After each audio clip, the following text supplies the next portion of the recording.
LOC American Nightmare, Cody Rhodes, undisputed WWE champion. Welcome to What Do You Want to Talk About, a Fanatics and WWE original production. Today, the podcast is happening, but it's not at WWE's warehouse. It's not at my home away from home, my tour bus. It is actually at the world famous Nightmare Factory in Atlanta, Georgia. And that is at the request of our guest, and I think that's going to become a thing. Ladies and gentlemen, our guest today is Never Seen 17. He is the greatest of all time. He is one of my close and personal friends. He, star of stage, screen, film, everything you could possibly think of. Future Hall of Famer, Mount Rushmore wrestler. My gosh, ladies and gentlemen, please welcome to What Do You Want to Talk About, John Cena. Should we do one of these? We can do one of those right out of the gate. Do we explain what we have? Well, let's get a cheers. Hold on, you call it. What are we drinking to? Oh, well, that's easy. These are your very first remarks since retirement, which I know you had that choice. Mm-hmm. And I thank you very much for choosing us Right on. to do this here. So Here's to tipping it back at 9 a.m. there it is. And it is 9 a.m. I have a American Mule brought to you by Wheatley Vodka. You, sir, have You what? can't sip me. Oh! So this is a couple hits of Wheatley, a little bit of seltzer water, some lemon juice, some simple syrup on ice. Make sure it's cold. It's quite refreshing. Yeah. You can't really taste anything. It's got hints of citrus. It's like a cold glass of Wake Up. Not to be confused with an Okerlund. An Okerlund is literally a vodka cranberry where you just whisper the word cranberry over about 16 ounces of vodka. R.I.P. Mean Gene. Let me full stop on the Okerlund. Yeah. Okerlund. Yeah. As in Mean Gene Okerlund? This is Is there another? there is not. The legendary Mean Gene currently still has his own drink at a golf course called Gator Creek down in Sarasota. And when you go into Gator Creek and order an Okerlund, they give you a 16-ounce foam cup. They dip it in ice so it's to the brim. They pour vodka to the last rung on the cup. My gosh. They take cranberry juice, they put a dab on their finger, and they put it in there just so it makes the whole thing like a reddish color. Yeah. And then you go out and play 18 holes.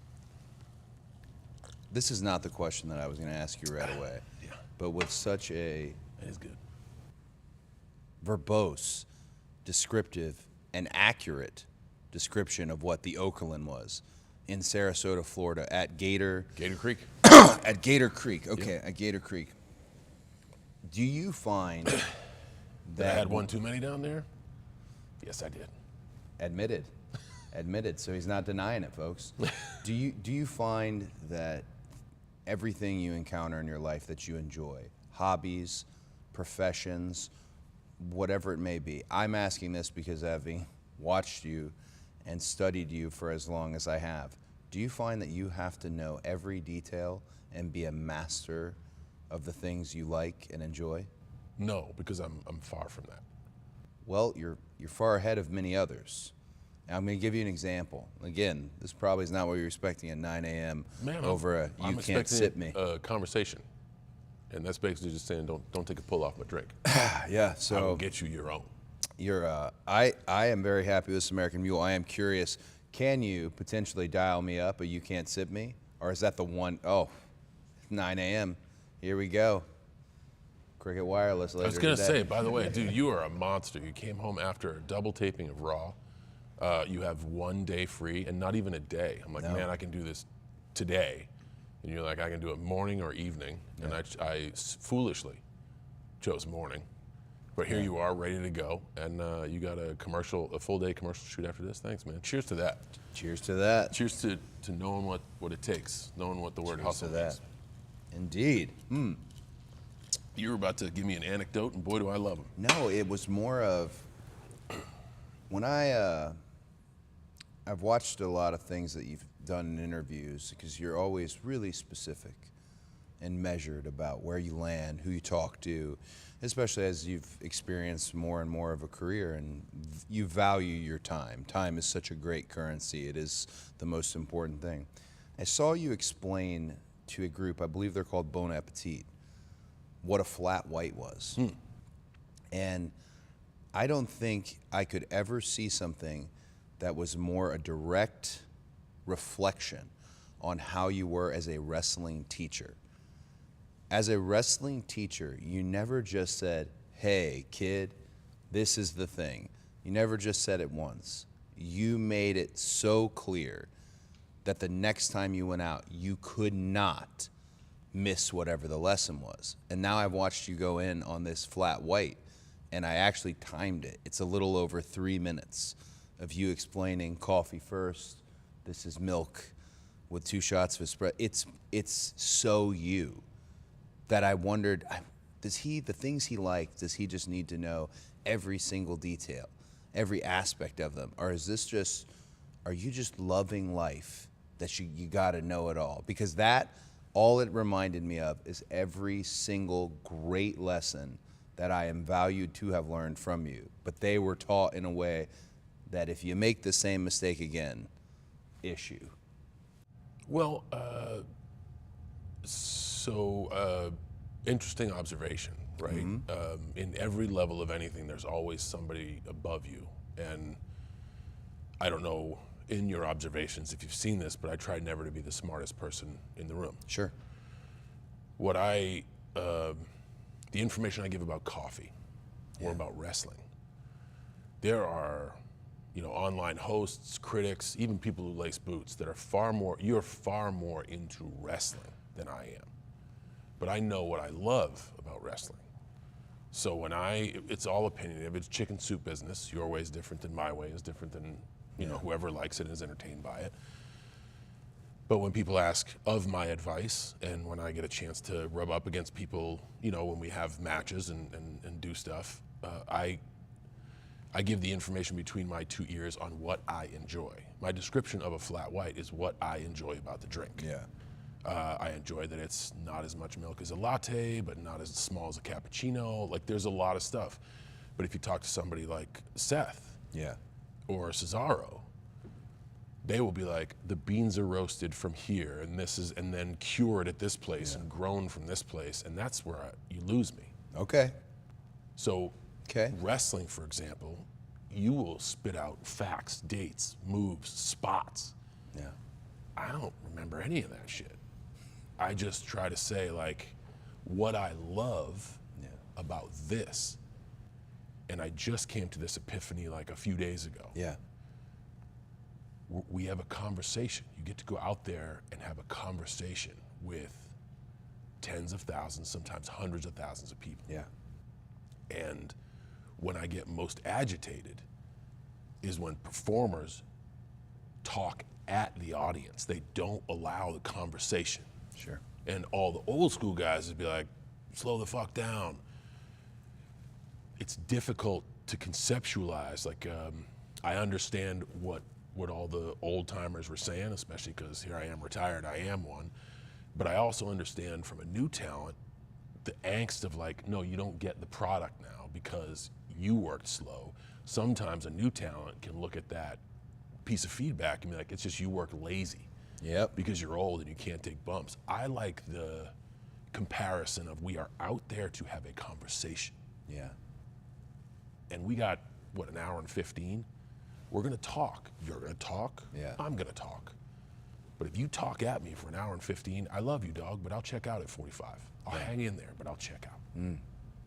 And a lot of performers, they go out there and they just talk at the audience. They never give them a chance to get into the conversation. So all of my feedback is based on like, let's never forget the conversation.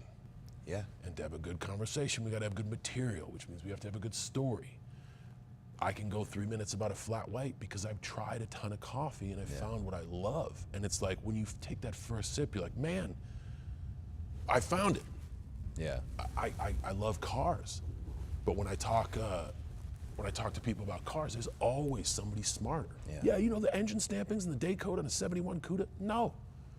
I like the purple one. Yeah. Looks good. And it drives fun, and this is how I feel when I'm behind the wheel. Yeah. It's not that.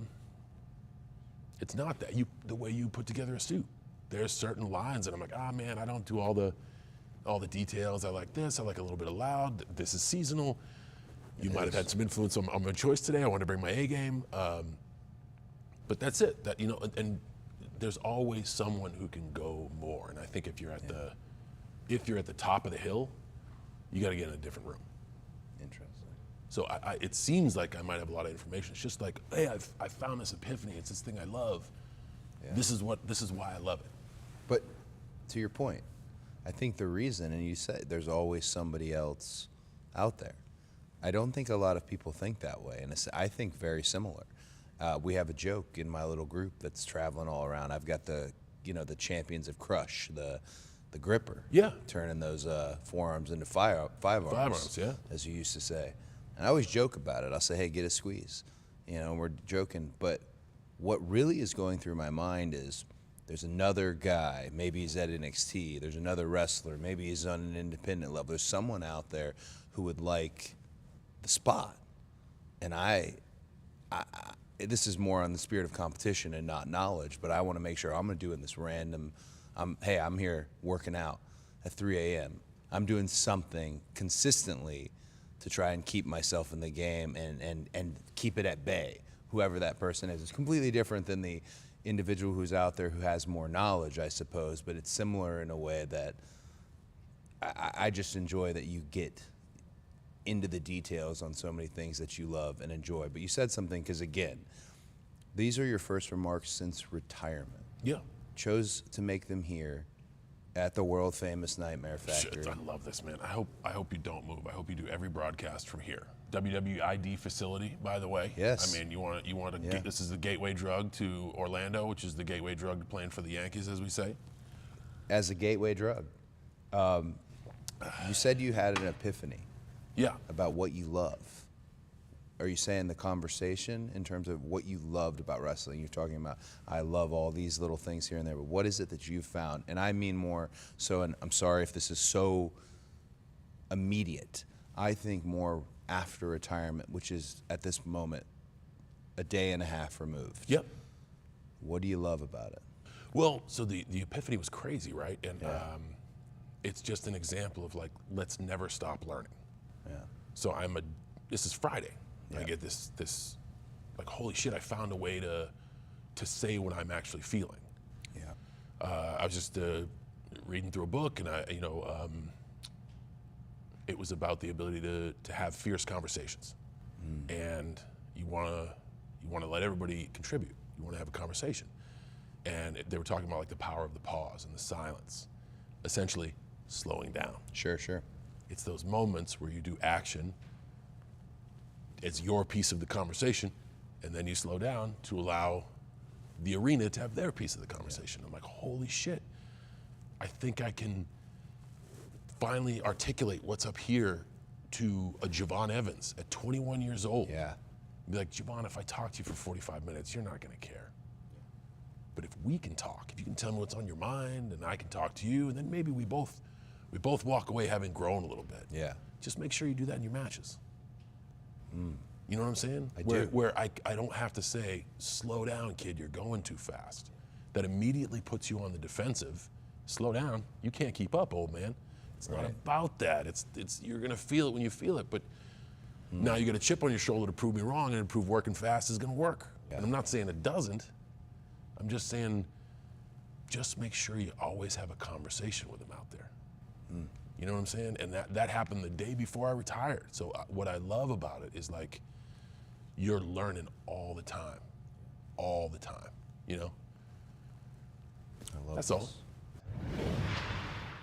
All right, sports fans, this is the tag team you've been waiting for. Affirm and Fanatics just joined forces, so you can grab your fan gear today and pay over time. With Affirm, you get simple monthly payment options. No late fees, no hidden charges, no surprises, just flexible plans that fit your budget. So whatever gear helps you be the fan you want to be, like a new jersey, the latest collectible, or a classic throwback, Affirm can help you make it yours with a payment plan that works for you. Because being a fan isn't about spending more. It's about backing your team, your heroes, and your story, your way. Visit affirm.com/WWE to get started or download the Affirm app. It's free on iOS and Android. With Affirm and Fanatics, now every fan can own their moment. Subject to eligibility, terms apply. I want to ask you about two different faces. Sure. Two different faces. One is the Elimination Chamber, Sure. where we in the industry would say you turned heel. Yep. The other is the final moment of your pro wrestling career, Yep. where you were in Gunther's submission hold. Thank you so much. Oh yeah, throwing it.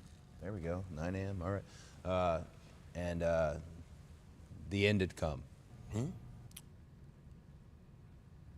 I feel there's maybe a deeper meaning. I'm juxtaposing these photos against each other, and there's a deeper meaning to the face and the story you told with your face, which in wrestling, especially you mentioned the old timers and the legends, oh, your face, that's your money.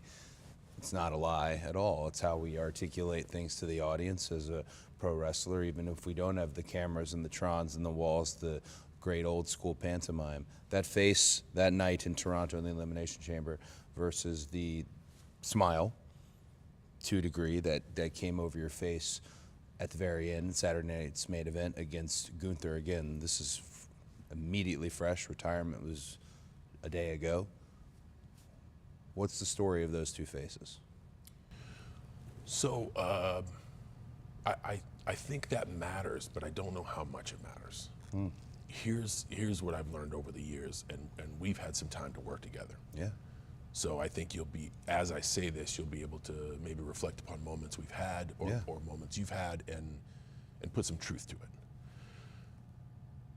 I always attack things from a what's the story? What is our why? Why are we doing this? Yes. You have to start out with why you're painting the picture. The unfortunate thing is you then put your art out for the public. Yeah. And what I've learned over the years is once you put your art out, it is no longer yours. Understood. It's not. Yeah. So you can ask me what I was thinking. Yeah.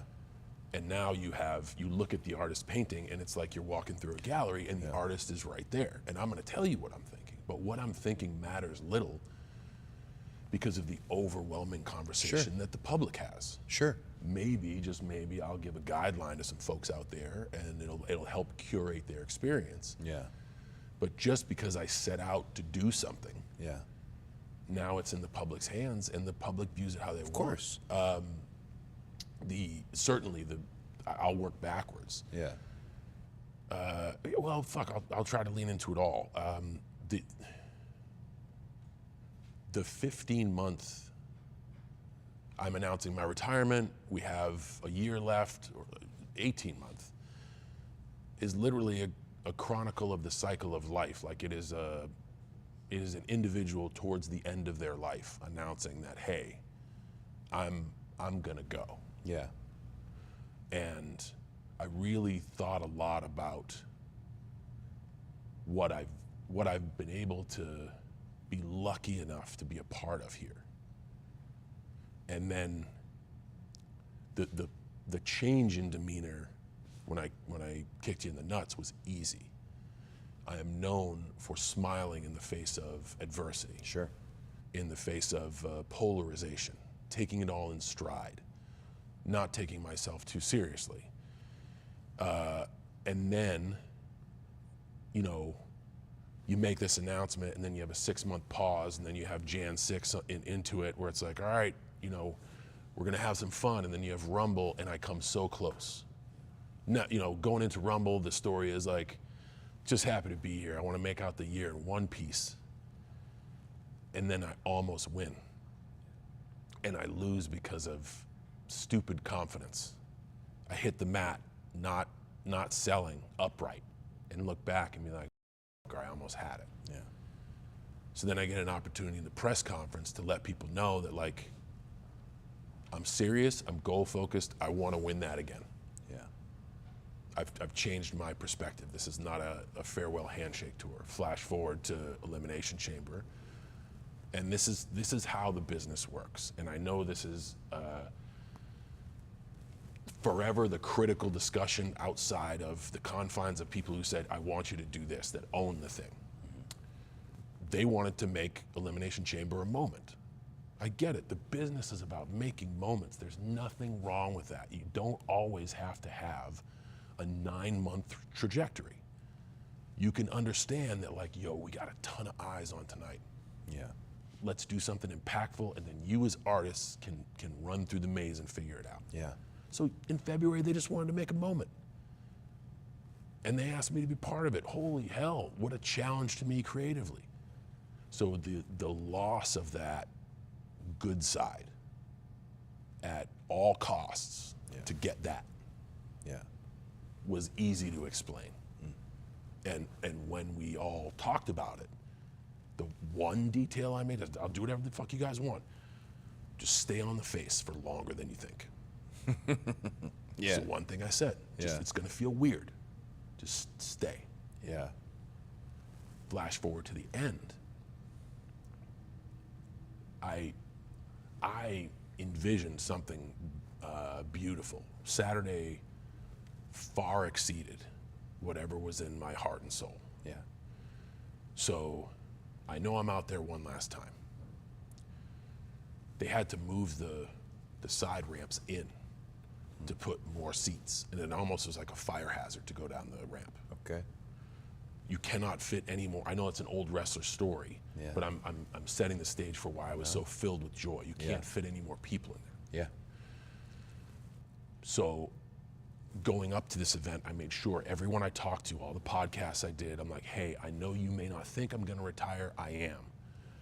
I'm comfortable with that. Please just get the closure you need. So now I'm out there. They hate the guy I'm working with. They universally cheer me. That is fucking rare. And for the last 5 minutes, everything I preach about story and drama and having a conversation with the audience, the ones I love are in the front row. I know my colleagues are watching on a monitor back there. We're just in a sleeper hold, man. Yeah. Ed Koski brought that up. We're just in a sleeper hold. Sleeper for but sleeper. we're having that conversation with the audience. Yeah. So as I essentially take my last breath, I have struggled. If you think of somebody, the natural causes scenario, or however we picture loss in our life, all of us have been through it. They struggle, they struggle, they struggle. They hang on just long enough to make sure to say goodbye to everybody that's been meaningful in their lives. And that whole day was so many unbelievably vulnerable, meaningful conversations. Yeah. And then you realize I've connected with everybody I love. Yeah. Physically, I feel great. I think it's time to take that last breath. Yeah. And that's that. I hate to keep going back morbidly to obituaries, but like, this person died peacefully. Yeah. You face death with a smile. Yes. And knowing that, like, man, we are in a good place. We're going to be great going forward. And this is literally like the bottom of the T-shirt says, "I gave everything. Thank you for everything." Yeah. And that, in that one moment, that was that going peacefully.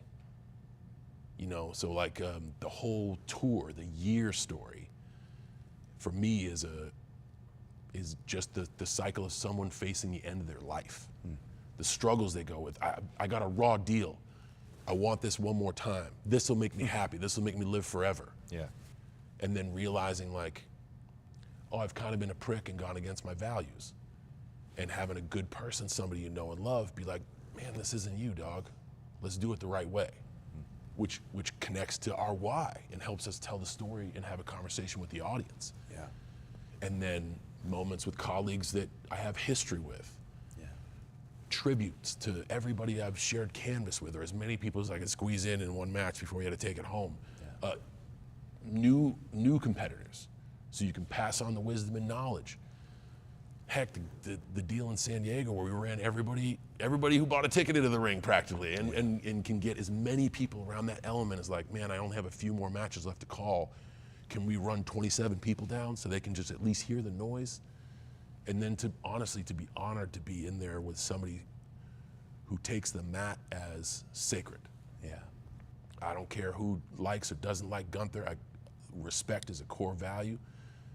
He hits hard and pure, and he is all about this 20 by 20 box. And whether he does it my way, a wise man once said, just because it's the way John does it doesn't mean it's the way it needs to be done. And I got the utmost respect for him. So that's kind of that's what the artist was thinking when painting the picture. Right. The audience didn't necessarily get that, and 9 times out of 10, Cody, you know they don't even need to get it. But if you go in with no story, and nothing in here and nothing in here, you just do a fucking stunt show. Yeah. You know? You said something that really, really struck me, because I was hoping, I thought maybe I'm right. Maybe it was he faced death with a smile, and he had done Obi-Wan Kenobi. 100%, 100%. But you said something about San Diego that I think speaks to how much you wanted modern WWE and its talent and its roster to get the rub and experience something maybe they hadn't experienced yet. You said, let's run everybody down just so that they can hear the noise. That specific noise is for you because you elicit a very unique response from our audience and have the most unique connection with them. I don't know if it's my place to say it, but I can say thank you for a bazillion things, but I can say thank you just for saying that, because again, you might say you did have to, but you didn't. You certainly didn't. Just the idea of letting these run-ins happen and these moments take place in Petco Park so they can feel what that feels like, because it's not just a matter of, hey, here's a gift. You feel it now. The gift is, oh no, I know what to do in this moment. I was there once. They might do this. You never get that experience unless you really feel it, which is, we talk about it all the time on this podcast, the lack of live events. In our no longer, we go out there and go off of old experience, but for the new guys, how will they get those moments? How will they know, hey, this worked, this feeling, this moment, I think I can get, and these are when the stakes are far less than a giant retirement tour with an Intercontinental Championship on the line as it was in Petco. I think that's a really wonderful, wonderful thing to hear. I want to lean into something you said, though. Yeah. I always try to be coachable. Yeah. And I could be in the school of thought of like, you need 200 live events a year. No, we don't, because that's not where we're at. Right. So again, there's what the artist tries to paint, and there's what the audience interprets. Yeah. What the artist is trying to paint is essentially, yes, let's get people to hear the noise. But the message I really tried to hammer home to new talent was, I am on my way out. This would be the easy way to do it. Yeah. I want you to know that I am making brave, courageous decisions that will have polarizing and critical feedback. Yeah. And I am still trying to fail. I am desperately trying to fail on my way out the door. Yeah. So we could bitch and complain about a system that is archaic and doesn't exist. Yeah. Or I could influence people to say, you got 52 live events this year. Yeah. Do not be afraid to fail on camera. Interesting. Be a little more surgical about that if you're first and if you're last. Sure. Be a little more surgical. Yeah. But if you were in a spot to take a big swing, and this is what I did with everybody I faced, including you and me at WrestleMania. Yeah. Hey, we're gonna try something different. We're gonna take a big swing. And holy shit, was it criticized. But I wasn't gonna just go out there and do the easy thing. I wanted to paint a different picture. Yeah. And then just listen to what the audience says, and we go from there. And your trust and faith in me, knowing that like, oh my God, every wrestler uses WrestleMania as the end of their book, and me being like, dude, it's like the beginning. Yeah. We got another 3.5 months, and I promise you we're gonna build. Yeah. You know, and then just kind of meandering those waters, because we do the thing, and then the day after we do the thing, everybody's like, hey, so all the stuff we talked about, that's out. Right. And thank goodness you're of the same mindset. We were like, okay, so what are we doing now? Yeah. Let's pick 6, let's get out in the field and go again. You know, but I guess a message I was trying to send to the professionals I was working with. I talk about failure so often. Like, don't be afraid to fail. Yeah. A lot of folks would be like, easy for you to say, everything you do is a fucking hit. No, it's not. Everything I do is criticized at such a microscopic surgical level. Yeah. But it will not stop me from failing. Yeah. So like, do you think they'll buy this? You and me sitting high atop New York City, figuring shit out, and be like, do you think they'll buy it? And man, I think What a way to call a match, by the way.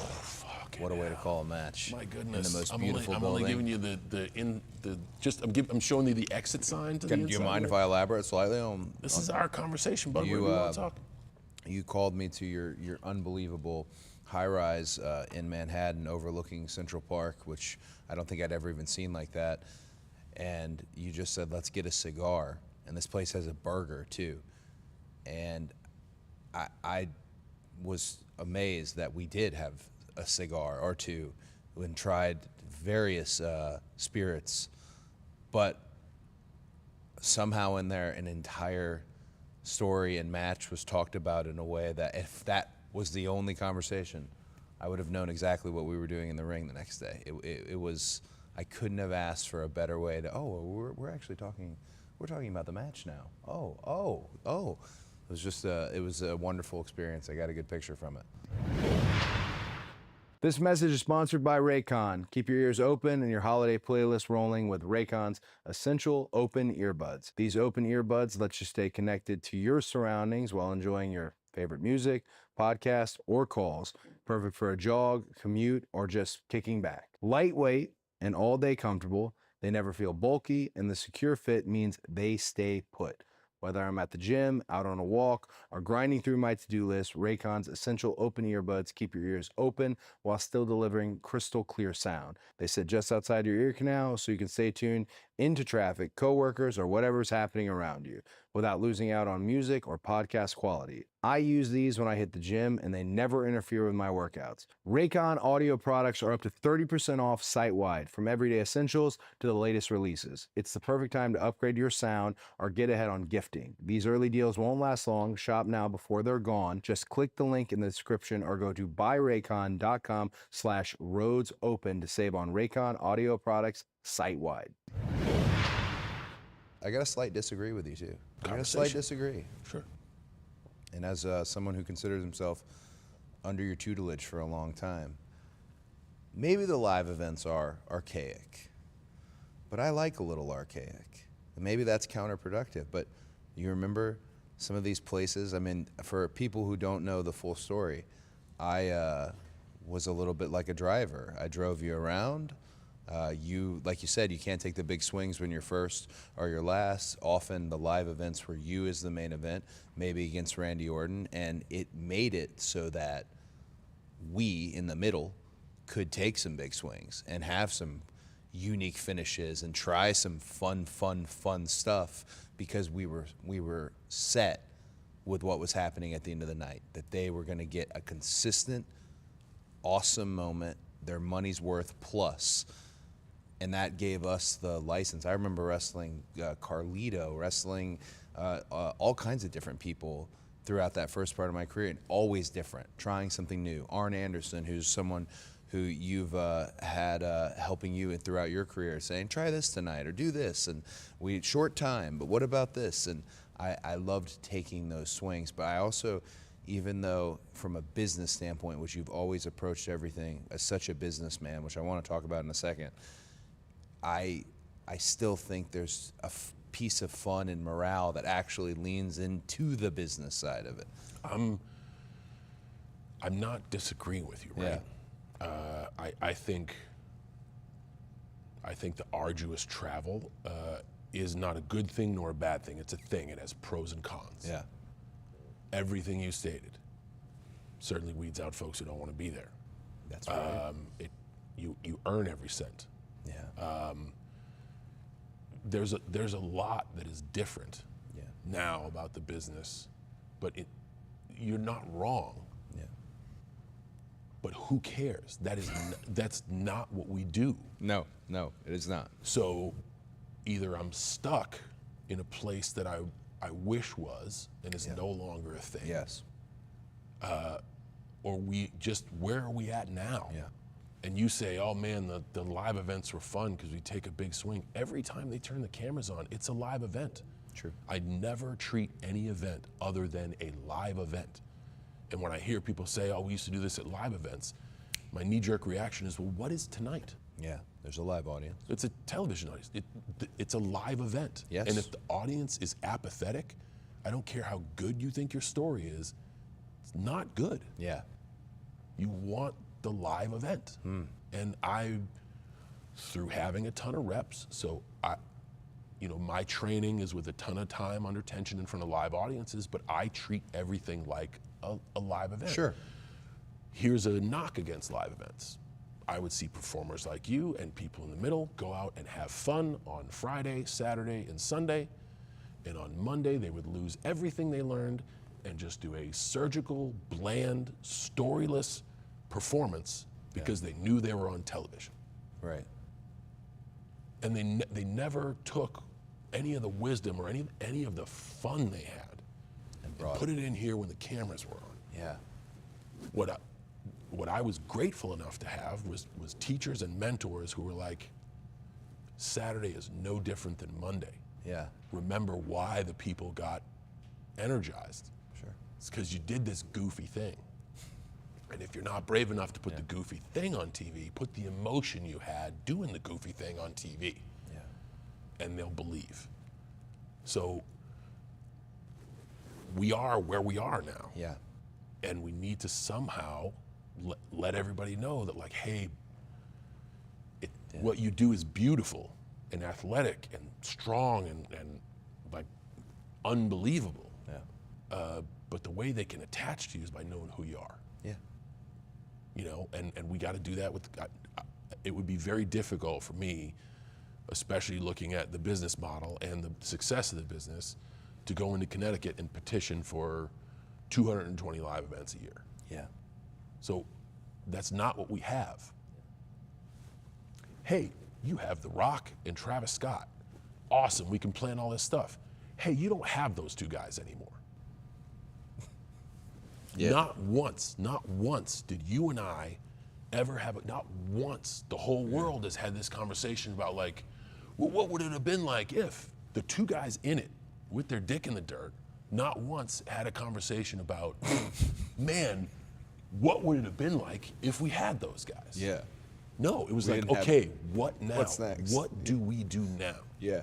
So when I hear you say, like, man, I do like this and I Yeah. wish it was like this, if I could give you any more advice, it's not anymore. Hey. It's not. We have this. So Yeah. you're in a position though where, like, people watch you because of this. You never know who's learning what from you. Sure. And if you go around back there romanticizing about days that don't exist anymore, Yeah. that creates a culture that romanticizes about days that- shit that doesn't exist, and that's bad. So they don't need to know about the Dirty 30? No, I think they can. They don't need to know about... I think they can. Because that's more my romanticizing. I think they can, but Yeah. the great thing about those stories is whenever you get a chance, Yeah. if you have a layover after a double show in London, or you do Japan, or wherever, that's when you can have a moment, a sunset of fraternity, Cool. and then tell those stories about, like, this is why we do this. Yeah. I brought my first road cooler in Yeah. For 16 years. I'll just back it because you're getting into this road cooler talk. The Dirty 30 was a case of beer As soon as we landed. as soon as we landed on ice, but then there was also a Emergency. backup, an Emergency emergency. Yeah. There was at all times 3 of us in a car, pretty much. Yeah. Obviously, nobody's drinking and driving here, so I was allowed 1 Labatt Blue Light earlier in the evening, Post-match. post-match, and then the cooler was often consumed. That's why we had the emergency. And we still, one of the great things, I was actually talking about this on my bus last night. One of the great things about it was the party and the cool of the evening. It was all there. But then we were still up the next my God. morning. Yeah. Is today a work day? Are we working today? Then we'll be working Owls, out Eagles, today. buddy. Then, yeah. You want to fly with the Owls, you soar with the Eagles. Oh my gosh.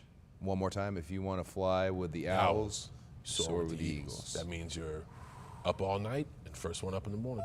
Oh, I love it. And those were lessons that Yeah. were taught to me. But again, Yeah. the people before me lived their life a certain way.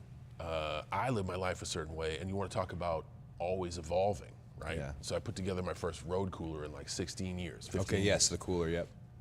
The cooler is as many beers as you can, ice on top, Yep. let it sit for a day. That way the ice becomes water, and the next level of ice, holy shit. Oh man. Those beers taste like money in a can. I put 24 banquets and 12 fucking athletics. Coors OG? 24 golds, Golds. 12 NAs. Okay. You know why? What? Because what I love isn't the beers. No. What I love is the Yeah. fraternity. And the teachers who taught me were like, if you don't drink, you can't get into the fraternity. Yeah. And if I had one way to change that, I would say, if you don't drink, here's a non-alcoholic beer. Sure. Because what you'll learn around here, it may be 6 hours of bullshit, Yeah. You might have to weed through it, but it might be 5 seconds of wisdom. yes. Yeah. And I'm grateful to my teachers for that. I just wish it was accessible to everybody. Sure. You mentioned your teachers. Are there any in particular in the overall body of work, this legendary body of work that you've put up? Again, you've just retired. This is the first time you've spoken to anybody here at the Nightmare Factory. These teachers, is there any that you think of now after retirement? Has anybody that you've talked to? Because I know of a few that were special to you, but were there any that were in your head? All perhaps that were in your head? So the common through line through every piece of mentorship, Yeah. from Vince on down, was listen to the audience. Yeah. So if everyone in a chicken soup business of like, I do it this way, I do it this way, if everyone's message boils down to the Shawn Michaels sentence, if they were really loud, it was really good. Yep. He's not wrong. So my biggest teacher is the audience. Yeah. The audience. And the audience has taught me far more than just, did I have a good performance? Yeah. The audience has taught me humility, failure, perseverance, that they're gonna eventually turn on you, that they're gonna welcome you, that they're gonna love you, that they're gonna hate you. Like, it has taught me to stand through the fire. Yeah. You know, I was getting crushed by the live audience way before I got crushed on the screen. Yeah. You know, so it's actually set me in a great spot, as people have been very critical about this year, for me to be like, have I given all I have? Yes. Have I promoted as hard as I could? Yeah. Yes. Then let them do whatever they want, because I Yeah. can't give an ounce more after that. Sure. And the audience has taught me, the people who are criticizing me have taught me that lesson Yeah. of just give us all you got, and then Yeah. we're gonna cut you to shreds. You know? Well, once it's, like you said, it's art. Once it's out there. Once it's out there, it's no for longer everyone yours. else, Yeah. and you gotta let that go. You just do the best you can to be like, this is the story I'm trying to tell. The Funhouse, Firefly Funhouse, there's like a million Easter eggs in there that no one will ever get, Yeah. but it's theirs now. The last match, our first match, our promos, there's so much attitude and emotion and inside stories there. Yeah. A lot of times we would get together in conversations and you would have stuff and I'd be like, I think that's too inside. Yeah. And I applaud you, again, very wise. Yes, that is what John would think. Hi, I'm Cody, and this is what I think. Yeah. And this is what we're gonna do. That All right. really affected you.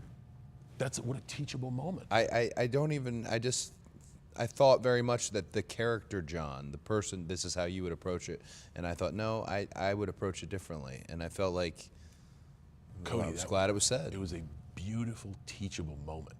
Yeah. And I can't be an advocate for like find yourself, find your story, Sure. find your confidence, take big swings, and then essentially just I know this is going to work. Do it like this. Yeah. You caught me in a loop, and it was like that sentence. What I heard was be more fucking coachable. Be more coachable. You say you want us to go out there and do this. I'm trying to apply that. You're trying to stifle my growth. Okay. So Yeah. you were just expressing yourself Yeah, in, no. in a term of a fictional stance of like the John Cena would say this. Yeah. I'm the Cody, I would say this. Far more than that. Oh man. And you can never stop learning. And you were absolutely right. And you know me, I'm an advocate for best idea wins. I don't care who comes up with it. Yeah. You had the best idea, Yeah. and you wanted to bet on yourself. How can I say no? Yeah. When that's my calling card. That sting crack. We were Never thought it would get over. You didn't think that sting crack would Brought land. the fucking house down. Holy shit. I was surprised at that one. Oh, by the way, we got to, because I shouted out the gold can and then the non-NAs, we got to give a shout out to Wheatley. We got Yeah, to You Can't big up Sip the Me. Wheatley folks. This is the You Can't Sip Me, made with quality Wheatley spirits. So we got to shout them out. Wheatley American Vodka. This has been the Made in the USA, baby. conversation oil for this fantastic conversation. Yeah. So we got to shout them out. I'm going to ask you a question, and I think, knowing you, I feel like you have Everybody behind the camera's going, have the perfect answer. You know what? We can actually say this, and we can leave it all in there. But Wheatley's a pretty unbelievable partner. They're pretty good with real life in general. Yeah. They just, as long as the vodka's Wheatley, they're pretty much good. A lot of wild things. They're just a good, solid well, partner. thanks to Wheatley for being a good partner. I'm going to Louisville tomorrow. Big Wheatley meeting. We don't even know. We're just there. See, this is We're great. doing it. You know, you think you pedal the bike really hard, right? Yeah. And you try to put a flag in the dirt, and I always say, like, accomplishments are only there so they can be surpassed. Dude, I don't know how you do it. You just I had a good teacher. somehow you make 24 hours into 30. Yeah. And one of those days I'll ask you for how you split that time. It won't be today. I had a very good teacher who I watched sit in the passenger seat do the literal exact same thing. Oh, 6 a.m. We're at a 60% utilization. Can you do this? It wasn't even a conversation. It wasn't. And now I know one of the great things I learned from you is you need a good explanation. Give me a good explanation. Why do we need this? Often there is a good explanation. Oh, thank you so much. I'll be there. 5:30? Great. And then you think, well, that was a good explanation. You used to say this all the time. People would ask you all the time, what was your favorite match? And your answer? My next one. Your next one. Have you thought You about, son of a bitch. have you thought about You have been how, listening. yeah, how do you answer that question now? So I have thought a lot about this. Okay, right? yeah. And there are many moments from like the rock cliffs of Afghanistan to the desert in Iraq to the first match to the first championship to the first world championship to 16 to 17 to seeing all the phone lights in Perth to actually the Funhouse match with Bray to you and I in New Jersey, to DJ in Miami. The list goes on and on. Yeah. I think what I really cherish most about this, it is a universal language. Yeah. And that's why we have such a global reach. You watch it with the volume off, you can see anger, Oh, yeah. you can see, and then you can see the match. And maybe it's just because it's fresh in my mind. Yeah.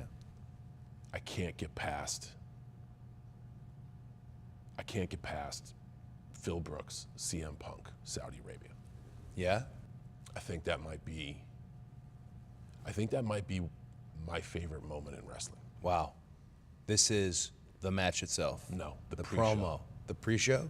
Yeah, I was lucky enough to have a promo with him that night and a match, so Yeah. I'm attaching myself to that moment. Okay. Because I think it's one of the best moments in wrestling. Please tell me why. There is no shortage of divide. Yeah. You know, we have a million different ways to gravitate towards like-minded groups and therefore like block everyone else out. You had someone who, in a moment of frustration and reaction, Yeah. said some pretty hateful things Yeah. and about a culture. Yeah. And then you have that culture being like, fuck you. Right. Come at us. Like, not in our house. And then you have a man who's brave enough to walk into the lion's den. And for young performers, old performers, please watch that pre-show. I think it fell under everybody's radar. I was bawling my eyes out, saying like, this is the best thing ever. Yeah. Phil goes out there. I want to say Phil because it's his development as a man. Yeah. Front row, there is a dude to hold him accountable, and I'm huge on accountability. Yeah. And in the right moment, Phil was accountable for what he said. Yeah. He gave a good explanation for the why, and what can we do after that? Yeah. I'm sorry. And then you leave it, that's all you can do. Forgiveness takes time. Yeah. And when someone's ready to forgive, they'll mend that fence. That gentleman forgave him right there. And bro, the forgiveness was infectious. Yeah. So what I see is like, holy shit, wrestling just brought cultures together. Yeah. Wrestling just brought people with different ideologies together in an embrace and excitement. Yeah. Phil went on that pre-show at 5 p.m. We did a promo at like 8:30. Yeah. He went from being the most hated person to forgiving one or saying sorry to one guy and being forgiven, and then the whole pre-show forgiving him. Yeah. And then went out in front of 31,000 people and they forgave him. Yeah. I don't know if there's a better moment than that. Like, Wow. I don't know if there's a better moment of like what we can accomplish in here Yeah. of fucked up, this is why I did. Yeah. This is what was going through my mind. Boy, was it the stupidest thing in the world. Yeah. I'm so sorry. I hope you can find it in your heart to move on. And if it's not now, okay. Yeah. That's all I wanted to hear, bud. We have moved on. Yeah. Haven't we? Yes. And like, man, I love growth. I love accountability. I'm an advocate for love and forgiveness, and that hit me in every right place. And that wasn't even a match. That was a segment on a pre-show. Pre-show. And then he came out after everybody was like, we did the thing in Chicago, the pipe bomb 2.0. Yeah. And everybody's like, well, how is he gonna top that? He did. He came out as the doctor of punkonomics. Yeah. And because he had been such an accountable, apologetic human being, he was embraced and he fucking crushed it. Yeah. And that's why I zone out when I get in there. Like, I very rarely,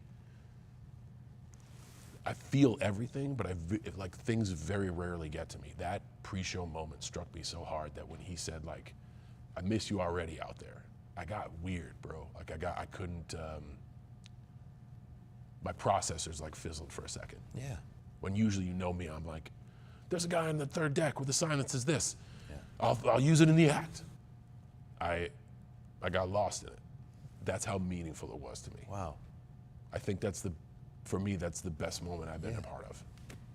Wow. It's like not what anticipated, but that day it wasn't. I remember it wasn't unsung to me. It wasn't. I didn't underthink it. I knew he was walking out there, and it was going to get a little contentious. And then I think the thing you said about language and the universal language is what we do. The fact that it translated over the next 2 days. In addition, it multiplied. It was infectious, and it's. And it's not just that it helped our match, and sure, it helped our programming do a good show. I saw a man with apology, empathy, and love in his heart try his best to mend cultural differences and do it. Yeah. Like wrestling mended cultural differences. I can't fucking top that. When people ask about going to Saudi Arabia all the time. I've really gotten less about answering it in a way that's political and more in a sense that I'm there performing to do something that they love as much as we love. And their love has, sorry to add myself in the conversation. I went over there the first time, 18? Yeah. They had the couches in the front row. Yeah, Nobody was yeah. allowed to make noise. Yeah. Like, you go there now, it is an incredible crowd to perform. So they've done their work too. They've invested in us. That's a great way to and put it. far beyond a paper IOU. Yeah. They've invested their heart in us. And you go over there now and it is raucous. Yeah. Because over the course of less than a decade, they believe. Yeah. That's also really special. Right. Because you don't know the trickle-down economics of that. You don't know the effect that that has 5, 10, 15 years. Nobody can predict it. Yeah. But what I know is what I saw on day one and what I see now. Yeah. And it's beautiful. The Bruce Pritchard, who's a big part of your career, I believe. Yeah. And one of my favorite people. He's been a guest on the podcast. He was a guest. I often like to sit here and we have these conversations, and what happens is I become a far better, I hope a better person, but I also feel from a professional standpoint, I become a far better wrestler. And Bruce was one that I don't know if the audience loved the Bruce episode that much or if they didn't love the Bruce episode that much. I think it's my favorite because I wanted to run through a brick wall as a performer, as a talent. I just felt like he just gave me the answer. That answer I needed that day, which was show up, do it, was his exact words when I asked what makes a top guy. And then it's so simple, but it's not. Show up, do it is so simple, but it's not. Not everybody gets to the part of showing up, and very few actually get to the part of doing it when it's time to do it. All this aside, something he showed me on Saturday, he knows I like to be motivated, and you know I like to be motivated, as you continuously have said you're going to show me some numbers reflective on the gigantic merch wave. No, just general numbers. yeah. First of all, I hate the term merch. It's so. Okay, well, here's what he showed me. Anyway, yeah. He showed me a list of numbers, sellouts, revenues, and he just flashed it at me. I wanted to show you a year of analytics. So it wasn't a full analytic breakdown, but it was more of a dumbed down version of all I ever needed to see. And then he took it away. He flashed it at me. He goes, "You'll appreciate this." And then he took it away. I kept thinking about that Saturday because one of the things that you taught me and was so enjoyable about all the time we spent together is you really did lead into everything you did from a segment. What's our why? What are we going to do? What's the connection? There's a live audience, guys. Why aren't you taking them in? They're out there. You always put your heart there, but you were also not afraid to lead with your mind. I think you always would lead both heart and mind, and it's reflective in a sense that in DC, a building I think you told me had 700 people for an event. 700 paid, 1,200 total. 1,200 total. Yeah, Batista's wife at the time sang the national anthem. Batista's wife singing the national anthem. You said it was good. Oh, yeah, she rocked it. Rocked it. But, 1,200 people Me total. and 6 other people know about it. Right.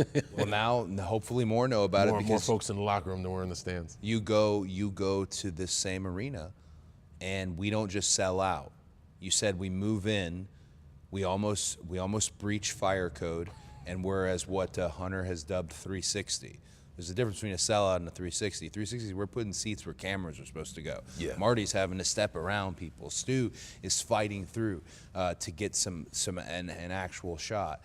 And I just thought, obviously what a statement of love for you and your career, but also it's so John that it was not just a great, wonderful, beautiful retirement for pro wrestling fans. The world came to this show on Saturday. You know, they called me, Hunter called me, I don't want to say they, excuse me. Hunter called me asking would I be part of it in a way that he just said it in a way that I think maybe he thought I was going to say no. I was waiting for that call.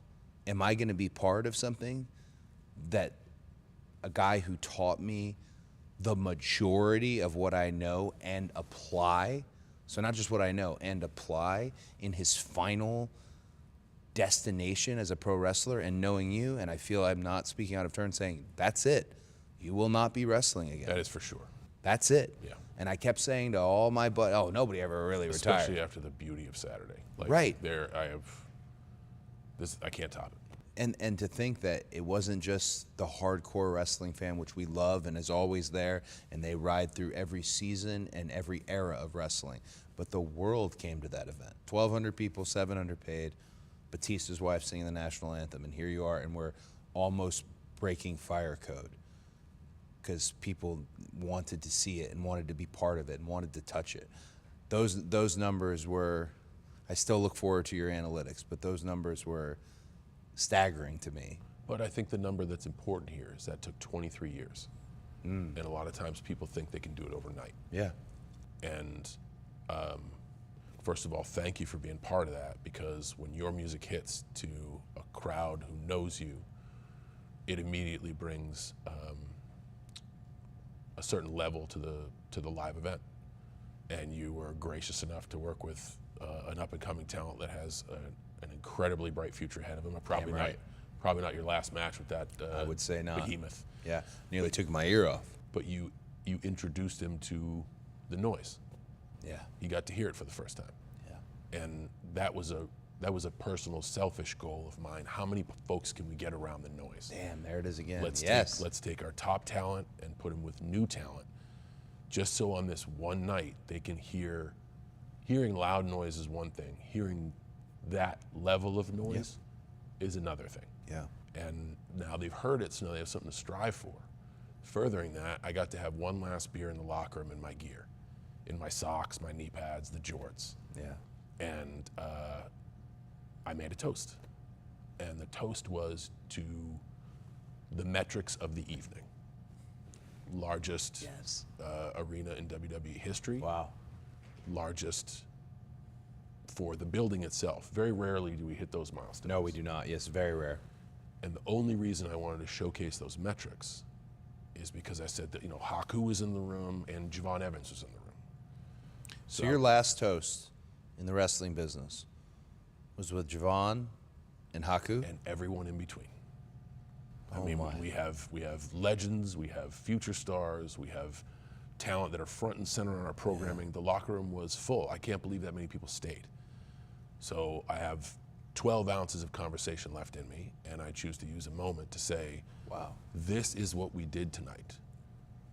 The reason we did that is because of the effort of people like Haku. Yeah. Also, the goal is for you younger guys to shove that shit straight up my ass. Mm-hmm. You now have the metric. Yeah. My introduction to that was a little bit more brash Hit me with it. when Steve Austin came back around and we did Staples. Yeah. Steve is real beautiful with his wisdom. Yeah. I admire him for always being him, and it's a lesson that stuck with me. Yeah. Champion, doing things that the business is going well. We're digging it out. There's no more is there 1,200 people. Yeah. But we still are throwing out some black curtain. And I think it might have been Anaheim, because it's one of those. No, both the buildings have the tunnels, but it's like he walked in daylight. Yeah, it was Anaheim. It was Anaheim. Yeah. He walked in daylight. Hey kid, how you doing? And you could see the arena from where we were at. Like, man, I'm doing great. Things are going good. We're doing this. I'm doing this on TV tonight. He goes, that's great. We didn't have any of this fucking black curtain when I performed. Have a good night. Out.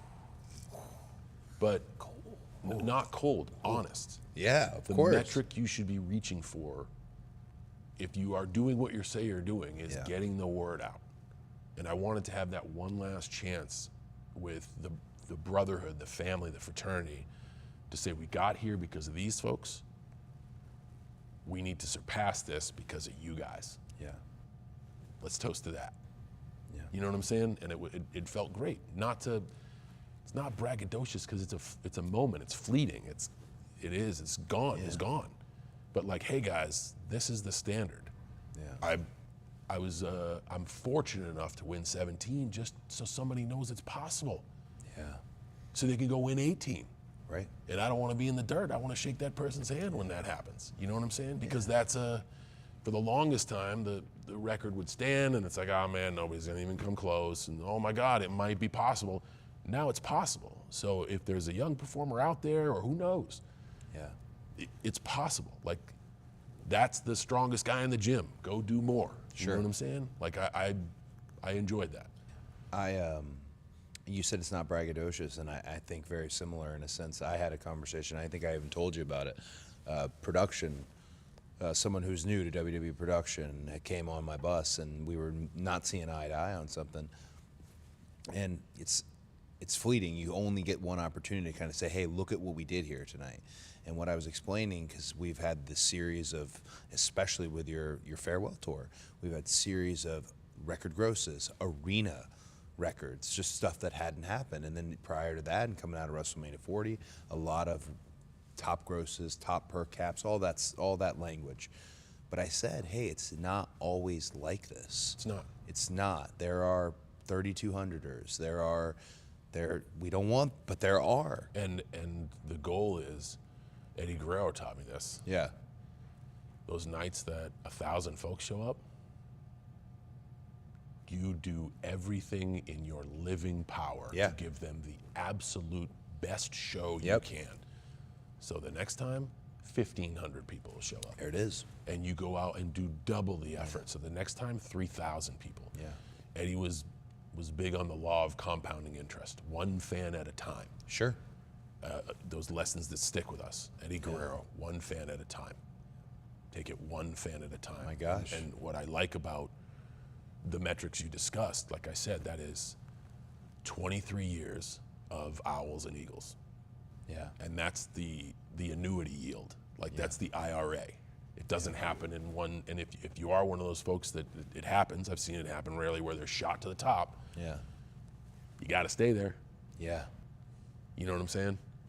I love the past year because it is a true reflection to like Owls and Eagles for 2 decades, or however you want to, whatever moniker you want to put, never give up, hustle, loyalty, respect, whatever. Love what you do, be coachable, be reliable, and be professional. Yeah. And after 2 decades, hopefully we can do something that's meaningful. You know, this is just a side note because Haku he's in all this. Haku should be coming on the pod, by the way. Haku once beat me up after a New Japan show.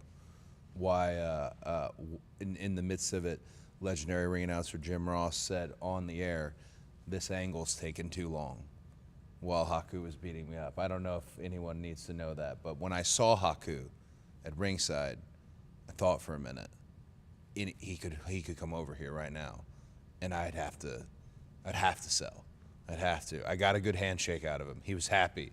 He liked what he was seeing that night. He was in good spirits. But yeah, Haku, certainly cheers to him. Like you said, all the things that he had done, then all the things now framed up for the young men to legends that do. were there. Oh Kurt my Angle, gosh. Mark Henry, Booker T, Undertaker, Shawn, Michelle McCool, Eve Torres. Heck, Elias snuck into that group. Yeah. You know what I'm saying? But everybody who Gorilla was a who's who. paved the way. Yeah, I think it's important because I don't look at it like I told you off air. Like, man, you guys are making the most we've ever made. Like, it's a good time to be a wrestler. Yeah. You I got don't hot look- because somebody had Louis Vuitton shoes on. That's a joke. You said you got to lighten the envelopes. By the that are way, paying the guys too much. Yes, and talking like that, it's complete sarcasm. It was, but it worried me a little. I thought, no. I'm We grateful like for those that. shoes. Yeah. instead of jaded. Because the generation before me helped do that. It's up to you guys to get these guys in the next bracket. Yeah. You know what I'm saying? To make it, and you only get to the next bracket if we do great business. Yeah. So enjoy.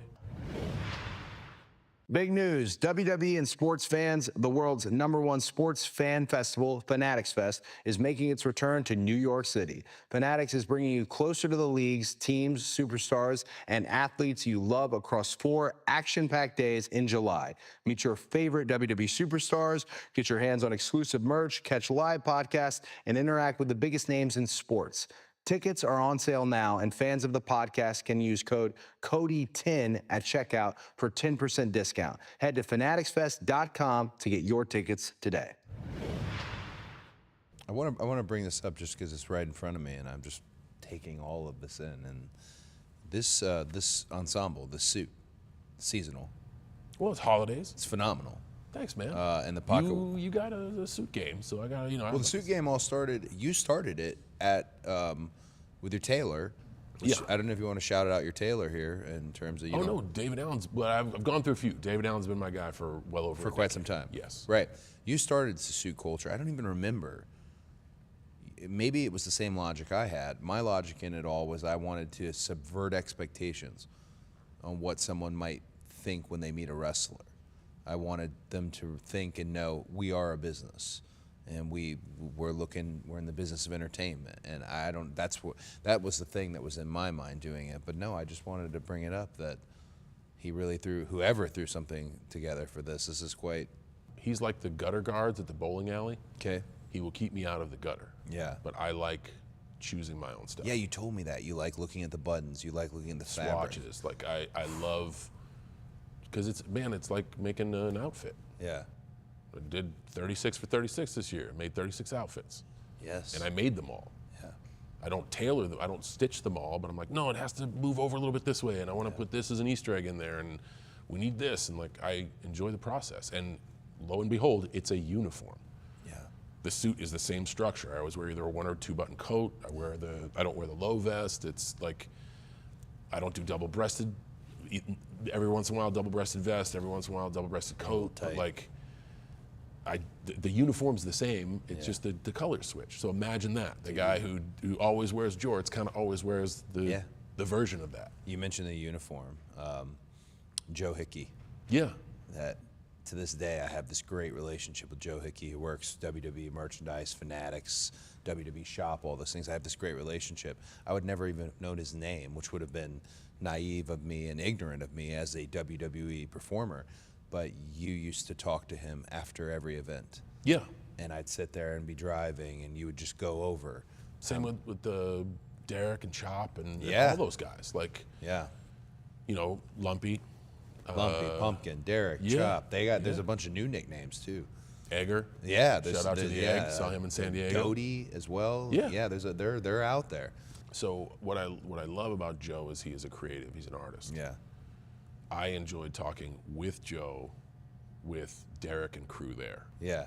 because you have guys who are not artists, but they're in the trenches. Yeah. You can make. I just text Derek after we did really good this weekend. I'm like, dude, we can have the best stuff. I can feel I have a uniform that is like, this is it. Yeah. If I don't have passionate vendors, we sell nothing. Yeah. And he is a passionate vendor and has a network of passionate vendors underneath him, and they care when they set up, and they'll tell you like, it ain't doing so hot. It's the ultimate pivot from them. Like, Yeah. I always like talking to Joe about the artistry, and then when we get the artistry, bringing in Derek to be like, can we vend this? Sure. It's a team back there. Yeah. You know what I'm saying? Oh my gosh, this team now. And you know me, nobody does it alone. Those guys are just no. as valuable as Yeah. Stu and Marty and everybody in the truck, Yeah. and Scalise and John and Davis. and his live event Yeah. team and our international team, and like we all are working together. Yeah, it really is. It is such a team, and I got to go to HQ the other day. Yeah. And just meet every department and Yep. see if there's a place that I might fit in the future, and just you forget. The writers' rooms, our assistants, the Yeah. Dega putting food on our plates. like, Catering. Oh my gosh. everybody's in on it and Yeah. of value to us. You gave me something on Saturday again. First remark since retirement. Thank you. You gave me something on Saturday that did just tickle me inside. I was so glad. You gave me one last piece because you were just walking around saying thank you, like you said, trying to have meaningful moments. And I thought it would just be a quick pass by. There was no one busier on that day than you. And you came by and you shook my hand and you said, thanks for being here. But then you go, but one thing. And you leaned in, and it was a whole thing about staying in the ring too long afterwards with the kid. And I thought, man, even on the last night, like last night. And it was great. It wasn't, I thought about it after. I go, I did that with every match, yeah. including my own. Well, that's something you did all the time, and one of the things I really liked is you always asked, what could we have done better? Which Kirschenbaum on the writer team and Pat, who's his kind of scribe, who's been working with me a lot lately, that's the big go-to after. Well, okay, good. What could we have done better? Just have a postmortem. Yes. Even Well, you said even if there was nothing. have a postmortem and dig. Yeah. Dig for it. Yeah. Hey, there was an awkward moment between our 1-2 exchange. Right? Okay, let's tighten that up next time. Yeah. Or let's figure out why. Is it because I was talking too loud, or you were trying to talk over me talking too loud, or I was talking too loud? I Yeah. don't know. But I do that after I did that for every match. I love I it. do that for every match, and including my own. I love it. You invited me a couple times out, and they were your team, including your lovely wife, who helped with a few promos. I don't know if the world knows that, but They should. she definitely is going to get a co-writing credit, not just on John's words, on many of mine as well. But that team you have around you, I saw them, and I wanted to go around when we were all outside the ring, and I really got stuck on your shoes, and I never made it over to them. But it was very important to you that they were there, and she was there at every show. Yeah. Every show. It was far more important to me that she was there, because a lot of the folks on the team have been with me for a long time. Yeah. It was very important that she was there. Yeah. Well, I feel the reason, I don't know if they relate to each other, but I saw John when I'm driving you around and I'm trying to learn everything I can, and we're having a great time. And was it Delaware and New Hampshire, where the Blue Hens? I don't know if you remember that. That was Delaware. I don't know where the Blue Hens, like geographically, I don't know I exactly. just remember in the lady Delaware. telling us we had to leave, and you kept upping the time, and somehow she still kept coming out. I believe in diplomacy and friendly negotiation. Most diplomatic person there possibly could be. No, but there were some phases, and when it's someone you look up to and admire, and you want to be like him, as I wanted to be like you, I still enjoyed the fact that I don't know if he knows just about everything about himself, because one week he was a cowboy for a solid month, full hat, Chewing Levi the Garrett. beers, chewing Levi Garrett, and I thought, I mean, my dad was a cowboy. I think your timing's off. That month was like 2.5 years. Okay, well, so you the phases were cowboy, but then country music stayed, because we listened to a lot of Conway Twitty, a great deal of Willie Nelson, all outlaw country, yeah. Merle and Waylon and all that stuff, which I don't know, our little theme song that we had was Poncho and Lefty. Story about two friends? It is. Do you know anything else about the song? Not a thing. No, it is good. If for those watching, please tell me. I know it's about a story about two friends, and that was our song, Poncho and Lefty. Sometimes that's all you need to know. Maybe that is all we need to know. Oh, you know a lot about stuff. I know that's a song I liked. Poncho and Lefty. But the cowboy phase was happening, Levi Garrett being chewed, the cooler, but then there was also the lifting phase, which you've always been into physical fitness, my gosh, and it's been a part of your whole career, but there was the phase of Olympic lifting where you were really, really big on telling everybody about Olympic lifting, and Rob gets involved, Hard Knocks becomes a thing, you got wooden shoes that you're carrying this little bag for platform lifting, bands became a thing for a minute. All of these phases I was around, and then period of time I go away from WWE, I don't see you, we have no interaction, and then ultimately when we get back together, the first time that any brown liquor is brought around, I'm assuming we're gonna shoot this and gargle it and like fire in our throats and bellies, and you gave me this whole thing about it's scotch and we savor it, and it was just a refined, I remember kind of sitting back and thinking, he seems in such a refined, different place, and I don't, it doesn't mean that wasn't in there still, but there was something about her and you together that I really was so happy for you when I Thank saw you very it. much for saying that. I firmly believe we shouldn't be who we were yesterday. And when you look back at your life, Yeah. just for a moment, just reflect in your mind. Are you the same high school wrestler? No. Okay, great. Are you the same person you were when you left us? No. Okay, and phases before that. Yeah. Like all of us have phases. Yeah. And what I loved about every chapter and the chapters to come is I enthusiastically go in. Yeah. And then when something is exhausted, Yeah. I take the nuggets of what I really loved about it. What did I love about the cowboy phase? I loved the sadness of wanting love in my life, but the ability to not commit. Like, I am meant to be on the range. I am meant to be on the road. Yeah. All those outlaw songs are talking about like life on the road, Yeah. as if they're forced, but they're not, it's a choice. Yeah. And then the lack of things.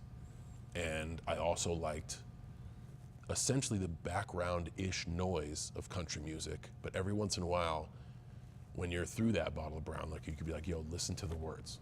Yeah. And they were also running parallel lives to us, doing different shows every night. Sure. Trying to make it work, trying to balance everything when there's no such thing. The fraternity involved in that, the persistence in weightlifting, the precision.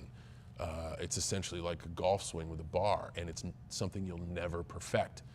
So you have to do it a million times just to be okay, and then do it a million more and its success is measured in 0.5 kilograms. Okay. 0.5 at a time. Yeah. You can do your best, Yeah. and you can break your best by 0.5. That's not a ton of weight, but incrementally, it adds up to a great compounding gain. It's like everything I strive for. Being able to sip and enjoy. I asked Undertaker one time, why do we drink bourbon? Yeah. He said, because it's hard. No kidding. Yeah. And we gargle it because it's difficult. Yeah. And when I'm trying to get my eyes on a room of who are the right people, Yeah. the business is tough. Yeah. It will just, if you're not ready for it, it will get the best of you. Yeah. And it was a metric among many. Can you take a rib? Like, can you do the hard stuff? Can you be up early? Can you be out late? Can we trust you? Again, a bit archaic. Yeah. Because the business has changed. But the reason they did that was because it was difficult. So my takeaway from that was, don't be afraid to do hard shit. Sure. But also, like, what I loved about that time was the brotherhood, Yeah. the fraternity. So what's the difference? Why do we got to drink it all at once? Pour me something, let's sip on it, and let's have a conversation, let's grow and learn, Yeah. you know? So I'll take things from these phases and move on to the next phase. And if we're sitting here 30 years from now and I'm still the same guy, I have some course correction to do. Yeah. Well, that's Hunter's rule too. I'm not the same as I was. Shouldn't be. And we you should shouldn't all be. strive for Yeah. growth and approach life with curiosity. Yeah. You know, I can't wait to, everybody's like, oh, what are you gonna do? I don't know, but I can't wait. Was Shane McMahon the one who said we gargle the whiskey to separate the weak from the strong? So he gave me a mirror message of what Undertaker said. We do it because it's not easy. What a statement to make to a group of people, you know? But like, so what Yeah. I hear is we're trying to bet on the right people. Yeah. And I get that. I'm a way more lenient. I want to bet on everybody. I want everybody to win. But I also get why it existed, and I also, for many more reasons than that. I mean, escapism in some forms. Sure. Jekyll We and don't- Hyde. yeah. This could turn into a therapy couch. Yeah.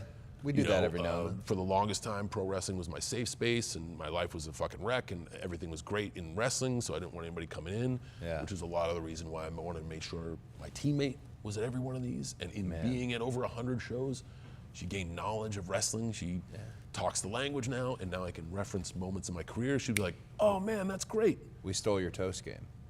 The toast game, that's her idea. We stole her toast. You want to explain how the toasts work? Yeah, so anytime. I don't know if you want to give it away. No, but I have one tonight. We're going on a date tonight. I stole it and thought this is a great, and it's fun with a big group of people. But it's also fun with a small group. It Some of works. them I've Yeah. been totally bawling when it's Yeah. just her and I. Yeah. So she's introduced to my group is eclectic from all over the world. I don't have neighborhood friends because I've never had a neighborhood. So she's kind of dropped into this petri dish, and boy, we lean into conversations. I don't mind talking about sports and the weather, but I can only do that for a hot second, and I Yeah. want to talk about real shit because I want to grow. And all the people around me are in that same mindset. She's like, you guys, it's crazy what you talk about. And then one night, she just came up with the idea of like, let's have everybody at the table have a thought. Let's do a toast. Yep. Like, Cody, you go first, and I'll end it. And everyone goes around the table. And what I love about it is the folks that are new to the group can simply say cheers. They get to speak, and they get to listen. Yeah. And listening is a lost art. Yeah. And dwindling every second. Oh. So the cool thing about a big table is a majority of those toasts are going to be like, you better have 2 drinks because you're going to rifle through them. Yeah. But you also have to listen. The 2-on-2 toast is good because we can both emote, and it's a personal thing. But when you have 19 people, you're going to listen for 18 stories. And when you go, you got to also know your time. You hit your times. Oh yeah, it's a whole. That's why I like the larger groups. There was an element of camaraderie, but also almost a competitive nature to the, but also listening and learning about somebody, and then and that itself. We just had a real special one on Sunday, and it's pretty much everybody you saw in that front row. Oh yeah. And every single person, I lean in. I got very few guardrails because I'm at peace with who I am. There's not a ton of protected information, but the stuff that is mine, hardline boundaries, that's mine. The conversation between them, my wife is the same, but a lot of those folks, for the first time, like, were able to take down some of the guardrails and speak from the heart, and it was, I love seeing that. You mentioned your listening. It's a lost art. It's not a lost art to me because in MetLife Stadium, in front of 60,000+ people, you were about to attitude adjustment me through a table, and I had my hand in a weird position, but I'm also thinking, I'm taking the bump. He's fine. And you said, you said, I can't hear and I can't see because of where my arm was. And I thought, Bud, just throw me. I'm not, like, I'm the one who's falling. And then I had to move my arm so you could see and hear. But you then said the nicest, all of this should not be said in this setting, but you got it all out. Hey, I can't see, I can't hear. I move my arm, and then you go, thank you so much. And then threw me through the table, and that wonderful space age table that we have today that's quite complicated. We're gonna get it right eventually. It shattered, but that was as clear as it could possibly be. Need to see, need to hear, need to listen, need to listen. A lot of moments in the retirement match. Yeah. Hopefully one of these days, and I know the consumer, or right now, the information we have, I'm a very, when the facts change, I change my mind. Yeah. But the information we have is our consumer wants to have that curtain pulled back more and more. Yeah. I know that WWE catches ring mics, I just know they don't turn them up. Yeah. I am audibly talking a lot for all of the match. Yes. When Archives chooses to release footage, you'll hear me so many times. Ears, bud, ears. Yeah. Can't hear. Ears, bud, ears. It's like the noise it's the conversation. And if you're having a conversation and your ears are plugged, there's hours of unused sound of Robin Williams as the genie, just going on and on. I feel it's probably very similar because some of the full conversations shouted out in there by you are truly amazing. Are you ready to hold WWE history in the palm of your hand?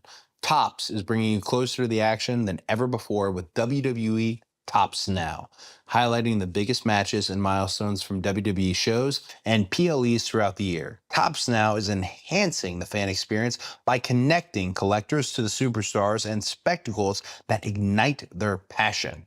Featuring stunning event-exclusive photography, each card is made for the moment, and for some lucky collectors, that moment could become the pull of a lifetime. Along with serial-numbered parallels, some Topps Now releases offer a chance at rare short prints, superstar autographs, and even pieces of the mat, gear, or other items used during the featured match. So, which moment will you collect? With each card only available for a limited time, you won't want to wait to begin your Topps Now journey. Be sure to subscribe to WWE Topps Now mailing list on Topps.com and follow Topps on all social media platforms so you never miss a single moment. Here's the bigger question again. Retirement just happened. Thank you, world famous Nightmare Factory. The first time we've done it here. May this be your forever spot. Wheatley American Vodka. This is a WWE ID location. This is maybe the next 18-time champ's going to come out of here. Why would you do it anywhere else? Almost saying it in a way. This should be your spot, dog. I hear you. I am And listening. I even suggested get your students for the broadcast, Yeah. so we can have a live audience. Filmed at the world famous Nightmare Factory in front of a live studio audience. Y'all can come up with some like 80s open VCR effects. course, I know a you little- would love that, yeah, bro. Come yeah. on, nostalgia, old NWA open or something like that. I do love a period of wrestling. I feel like every time you come on my bus, it's on, and you've often asked, what are you watching this? What are you getting? There's something in there. There's something in everything. It's like the 6 hours of you got to get through it a little bit, but then there's that moment, that Terry Taylor, Buff Bagwell finish, that you're like, that's it. But here, I can take that. You're watching matches to, I think, have it on. Yeah. Be close to the product. I need it. But also learn. I watched every event I was on. I watched 95% of the matches that happened Yeah. just to watch them, and I was into every one. And Yeah. every one, I would put myself in the shoes of the competitor of like, I would have done this. I would have done this. This was the long enough pause. This was too short, or I don't know why they did that finish, or they milked the T-shirt at the beginning and didn't pay it off. So many things. Yeah. I don't mind watching matches. I'm not good enough to have enough discipline to, in those moments, like, okay, I have to have it all. I should have. Maybe I'd learn a little bit more, but I don't have the discipline. I'm not good enough. I think you have the discipline. What's the bigger question here? Again, retirement just happened. Thank you. First words. And what would you like to do? And forgive me for the vagueness here. What do you feel is next for you? Pro wrestling, if the people in the industry who know you, and a lot of the fans, because they know you in terms of the authenticity, that connection has always really been strong, know that you aren't going to wrestle again. No, for sure. And you being part of the WWE as an ambassador. Mm-hmm.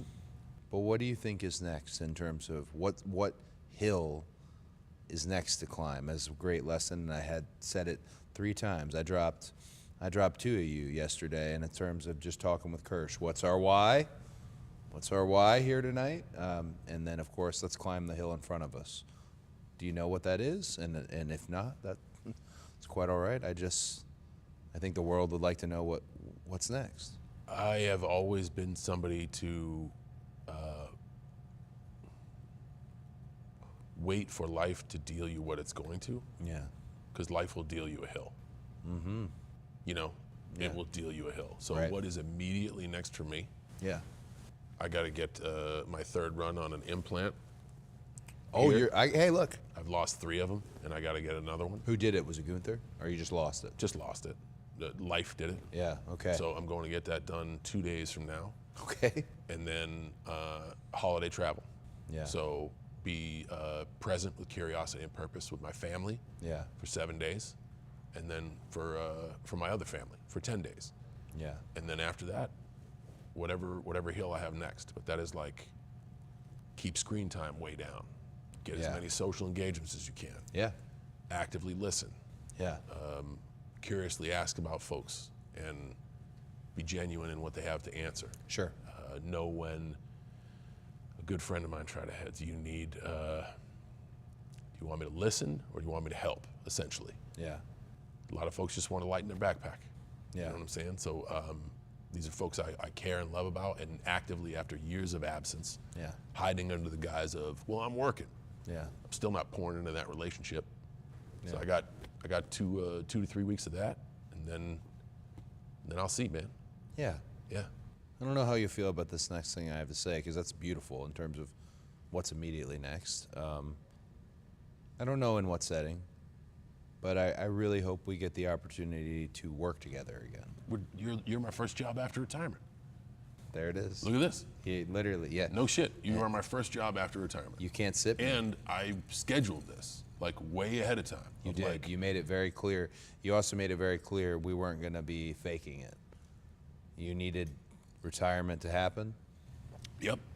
and the conversation would be authentic and real, and we were very ready for it. I can hear you rounding us up.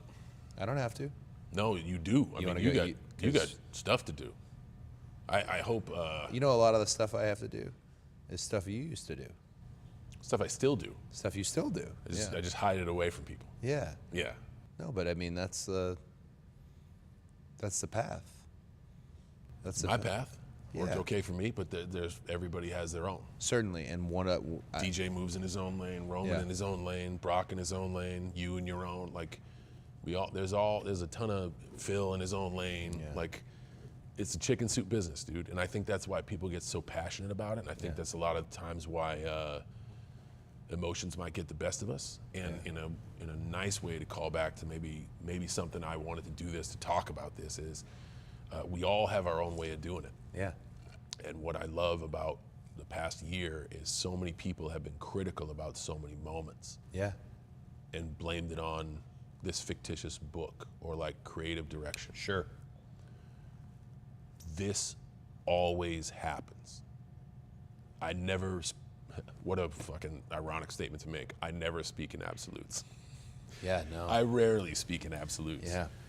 In my 23 years of time under tension, creative has changed so many times. Yeah. That is the nature of the business. It is also okay for us to say we have a lot of eyes, we want to make a moment, because we don't know. And I say we as if I'm involved in this creative body, but I feel as if I am. You can't tell if someone's going to run with it, Yeah. but you got to give them a chance. You got to. We have an opportunity to mesh worlds. And gosh, we've been doing that forever, since Cyndi Lauper and Liberace at one, you know? And sometimes it works and sometimes it doesn't. And I'm not gonna beat up a tree about like, well, what was your why? Why did you not continue being on my favorite program? Yeah. Maybe it's just because you had life. Yeah. And that's okay. But you know what I have to do? Pick six, I gotta get back on the field. And I just can't waste my time. I can't invest my time in something that is never gonna come to fruition. I admire the fact that people criticize that, like, they didn't have any long-term booking for this. They might have. That shit changed. All the time. And if the critical time. spot is like, moment of heel turn, great. You were in the ring, it was fantastic. You lost in the Air Force, appreciate it. And then his ear keeps getting hit. afterwards, Yeah. the audience's expectations were, I want a new personality, I want new gear, I want a new theme song, I want all this. Yeah, Yeah. great idea. Those are all great ideas. You know it takes 2 years at least to get a guy over. Yeah. So if I'm gonna do that and we gotta call it quits in December, Yeah. I don't know if that's enough time for a turnaround. So now the tools I have to work with are like, play within confines, develop your why. Okay, I'm in an abusive relationship. And all right, that makes sense. I Brussels. can lean into the polarization of the audience and say all those things I didn't want to say. I rarely walk down hypotheticals. Let's walk down hypothetical streets for a Walk it second. down. Let's say everyone that showed up at the chamber is active until August. Okay. That robs us of John Cena, Randy Orton. Yeah. That robs us of John Cena, CM Punk, John Cena, Ron Cena, John Cena, AJ Styles, John Cena, Logan Paul. Yeah. Me and you for the last one, Mano y Mano. Yeah.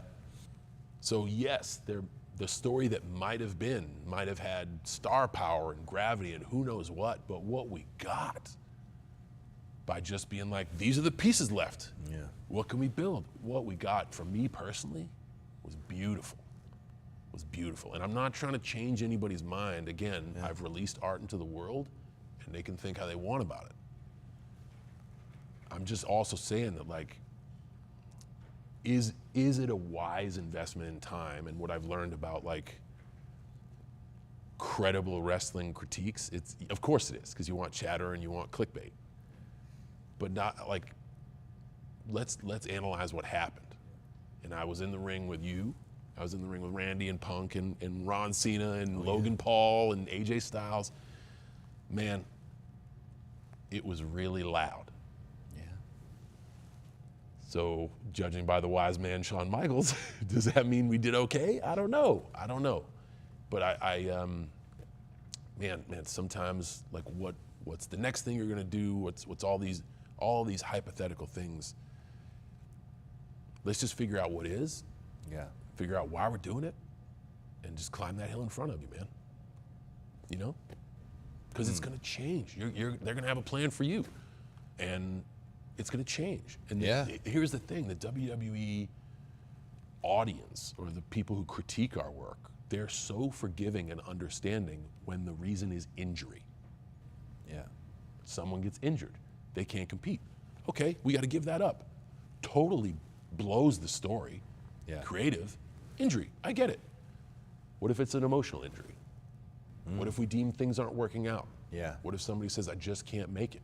Sure. Like, Yeah. it just doesn't work sometimes. Yeah. And instead of bitching about what we could have had, the imaginary thing, look at what we got, dog. And when I reflect on Saturday, I went peacefully. I closed this chapter peacefully. And man, fun stuff. You mentioned Saturday closing the chapter. Upon hearing that you were coming on the podcast, do you know who asked to be on the podcast? Gunther. I was gonna say, Haku? No, Haku is welcome on the podcast. We do you- welcome Haku. I'd like to talk about the situation that happened in Long Beach, New Japan, how you only beat up me in the corner while there were plenty of other bodies. But no, the man you faced. Definitely should have Gunther, and I'll tell you why. Yes, we're having him. For a myriad of reasons, but like,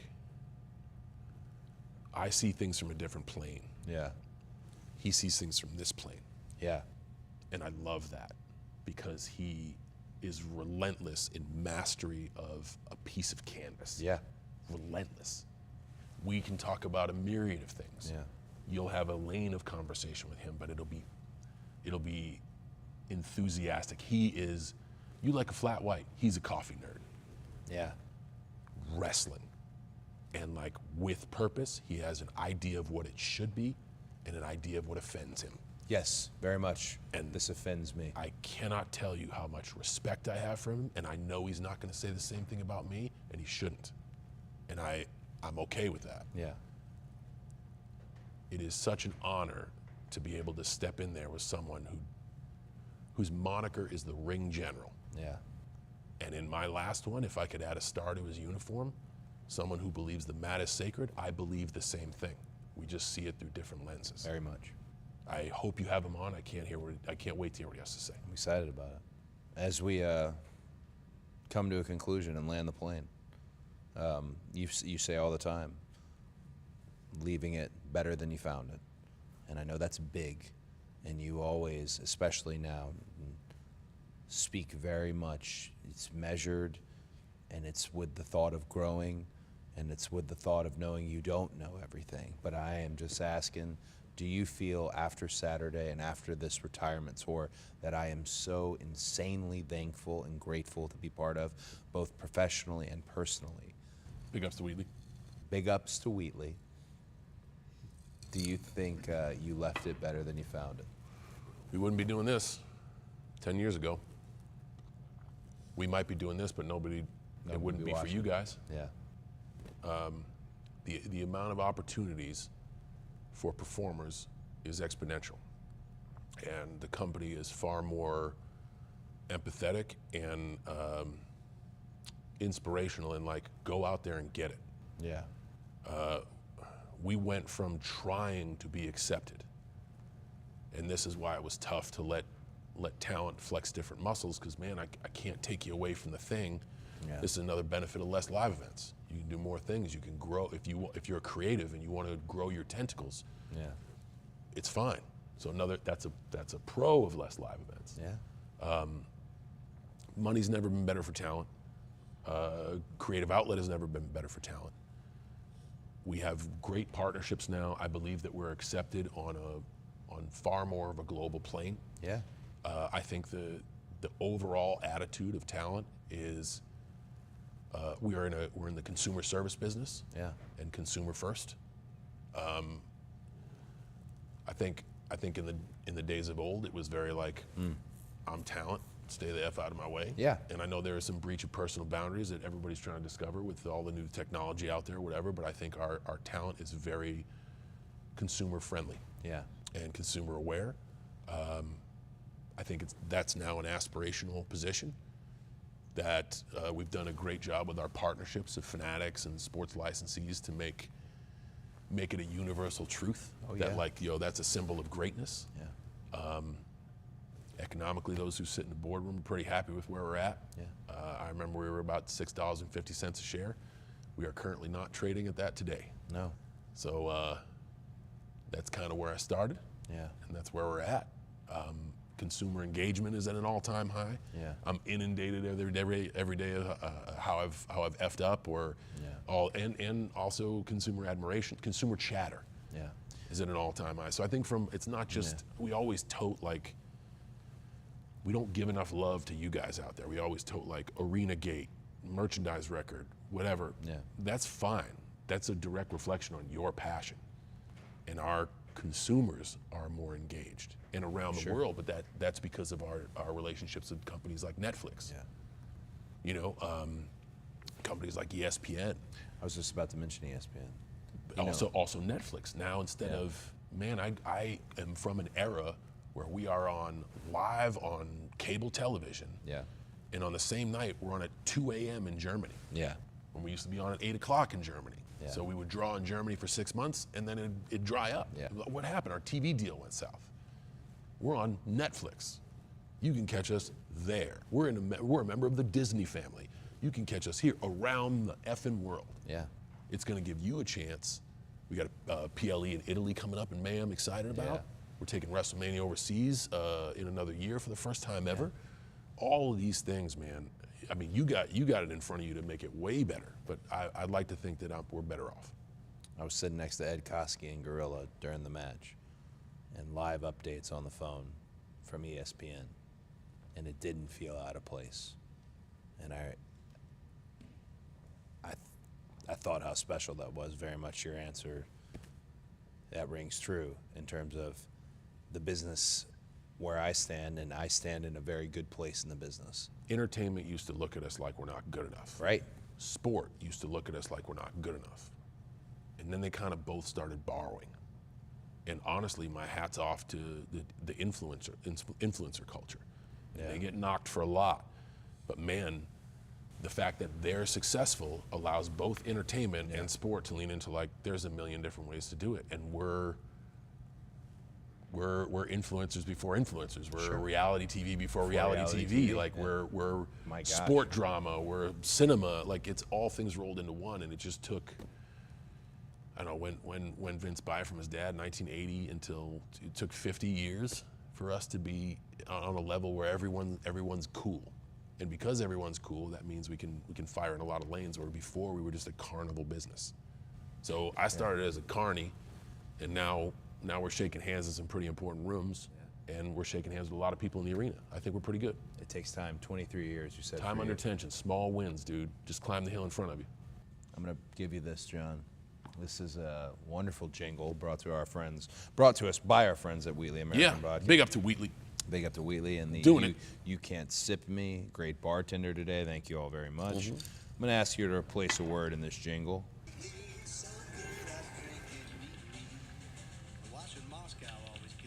All right.